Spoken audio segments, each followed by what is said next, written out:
Rome in the 1st century BC was a cauldron of ambition, intrigue, and violence. Julius Caesar, a brilliant general and cunning politician, had emerged from the chaos of civil war as the undisputed master of the Roman world. His victories in Gaul had expanded Roman territory and filled the state treasury with plunder. Caesar's growing power alarmed many in the Roman Senate, the traditional heart of power in the Republic. They viewed him with suspicion, seeing in his every action the shadow of a tyrant. Whispers of discontent began to circulate in the shadowy corners of the Forum, whispers that would soon turn into a deadly plot.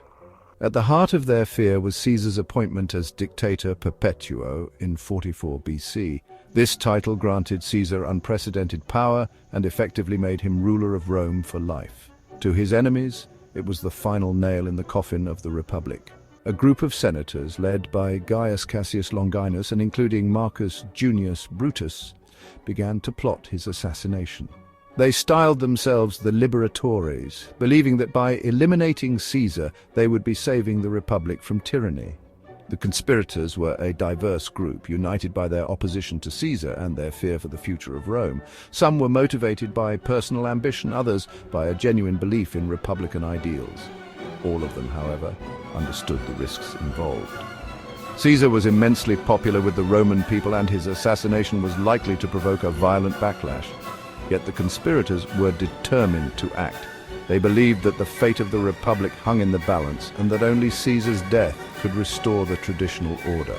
As the Ides of March approached, the conspirators finalized their plans, their hearts filled with a mixture of fear, determination, and, in the case of Brutus, a profound sense of tragedy.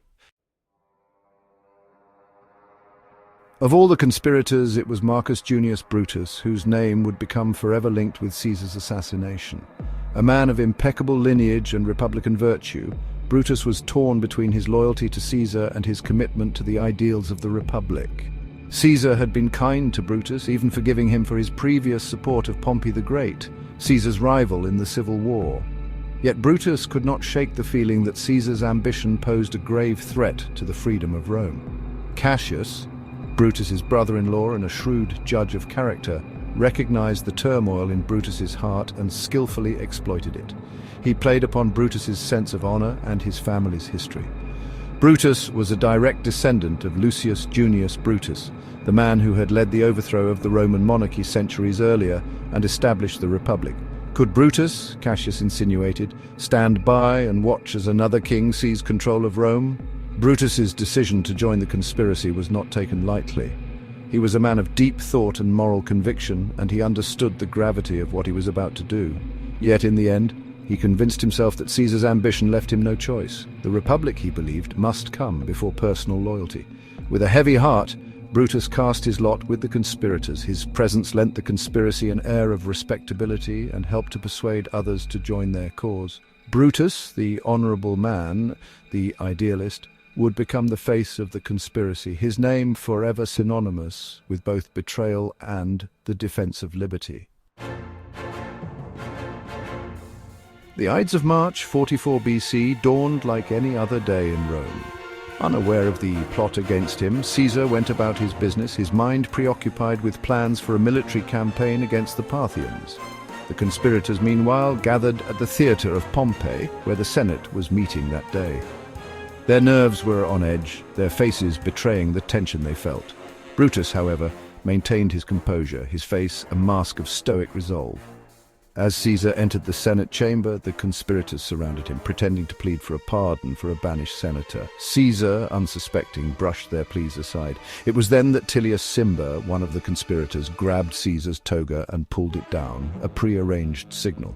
Casca, another conspirator, drew his dagger and struck the first blow, stabbing Caesar in the neck. The sight of Caesar's blood unleashed a frenzy among the conspirators.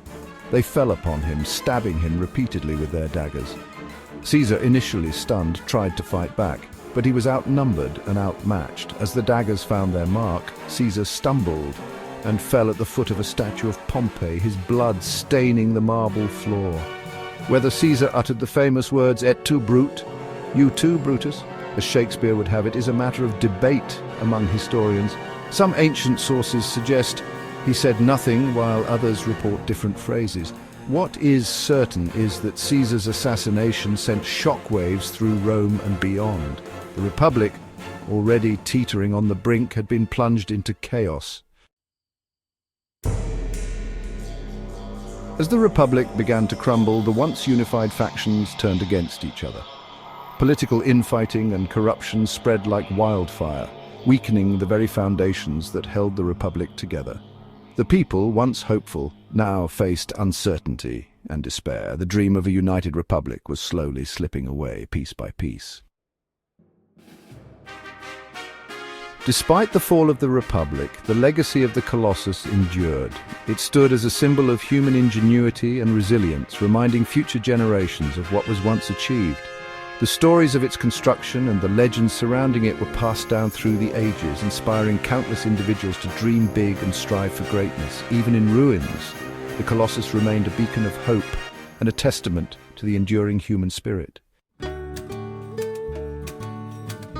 The Colossus, now a shadow of its former glory, stands as a silent witness to history. Each stone tells a story, each crack a memory of a time long past. It is a moment frozen in time, a monument to both human achievement and the inevitable passage of time. As we look upon it, we are reminded of our own impermanence and the timeless quest for meaning and legacy.